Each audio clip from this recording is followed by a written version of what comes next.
കോഴിക്കോട് പാലക്കാട് ദേശീയപാതയിൽ തിരൂർക്കാട് നിയന്ത്രണം വിട്ട ലോറിക്കടിയിൽപ്പെട്ട് 2 കോളേജ് വിദ്യാർത്ഥിനികൾക്കും ഇതേ ലോറി കാറിലും ബൈക്കിലും ഇടിച്ചതിനെ തുടർന്ന് മറ്റൊരു യുവാവിനും പരിക്കേറ്റു.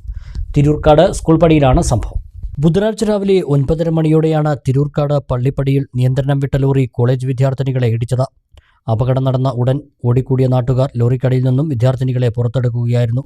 തിരൂർക്കാട് നസ്ര കോളേജിലെ വിദ്യാർത്ഥികളായ മലപ്പുറം സ്വദേശി റുഷ്ദ, രാമപുരം സ്വദേശി ഷഹല ഷെറിൻ എന്നിവർക്കാണ് പരിക്കേറ്റത്. വിദ്യാർത്ഥികളെ ഇടിച്ച ഈ ലോറി കാറിലും നിർത്തിയിട്ട 2 ബൈക്കുകളിലും ഇടിച്ചു. കാറിലുണ്ടായിരുന്ന തിരൂർക്കാട് സ്വദേശിയായ യുവാവ് നജീബിനും പരിക്കേറ്റു. പരിക്കേറ്റ 3 പേരെയും പെരിന്തൽമണ്ണ മൗലാന ആശുപത്രിയിലെ അത്യാഹിത വിഭാഗത്തിൽ പ്രവേശിപ്പിച്ചു. കർണാടക രജിസ്ട്രേഷൻ വാഹനമാണ് അപകടമുണ്ടാക്കിയ ലോറി. ഡ്രൈവർക്ക് അപസ്മാരം ഉണ്ടായതിനെ തുടർന്ന് ലോറി നിയന്ത്രണം വിട്ടു എന്നാണ് പറയുന്നത്.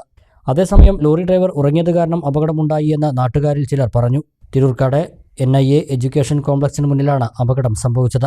വിദ്യാർത്ഥികൾ കൂട്ടമായി സ്കൂളിലേക്ക് വരുന്ന സമയത്താണ് അപകടമുണ്ടായത്. പെരിന്തൽമണ്ണ പോലീസ് എത്തി അന്വേഷണം നടത്തി. News bureau, Perinthalmanna.